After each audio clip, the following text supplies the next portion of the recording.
Welcome back to my YouTube channel SB sir. चलिए आज हम क्लास 10th मैथ में हाइट एंड डिस्टेंस टॉपिक चल रहा है, यानी ऊंचाई दूरी, जिसका हम 28 क्वेश्चन को सॉल्व करेंगे। तो क्वेश्चन में क्या है कि समुद्र तल से 75 मीटर ऊंची लाइट हाउस के शिखर, देखो क्या गिवन है क्वेश्चन में कि 75 मीटर ऊंचा है। क्या है कि लाइट हाउस है जो कहाँ से है, समुद्र के तल से है। ये सपोज कर लो ये समुद्र का तल है, ठीक है। समुद्र के तल से देखने पर समुद्री जहाज़ों के अवनमन कोण 30 डिग्री और 45 डिग्री है।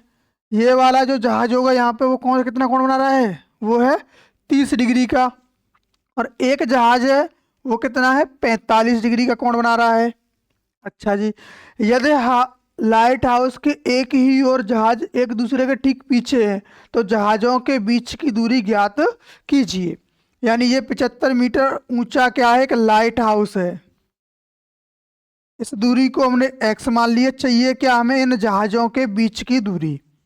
इसको नाम देते हैं हम A, B, C और D, ठीक है। हमें जहाज कहाँ होंगे, एक जहाज C पॉइंट पर है, दूसरा जहाज D पॉइंट पर स्थित है। अब इनके बीच की दूरी हमें ज्ञात करके बतानी है। चलिए तो पहले हम त्रिभुज ABD में किस में चलते हैं, त्रिभुज ABD में। और ABD में क्या है, देखो ये 45 डिग्री का कोण है और ये सामने की भुजा लंब है और जो निकालनी है वो क्या है, आधार है। तो tan 45 हो जाएगा, tan 45 डिग्री बराबर 75/x, tan थीटा बराबर लंब बटे आधार।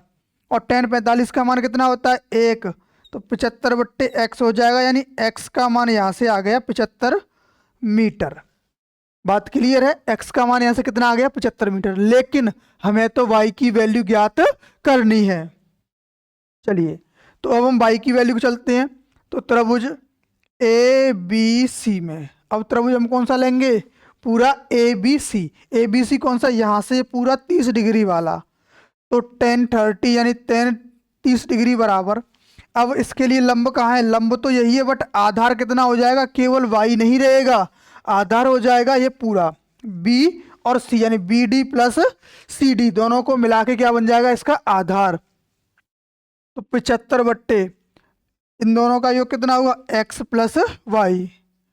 और इसका मान कितना होता है, 1/√3। इसका मान रहता है किसका, tan 30 का। और यहाँ 75/x का मान 75 आया था और y का मान हमें निकालना है। बात क्लियर है।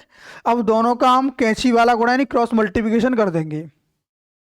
तो 75 + y बराबर 75√3।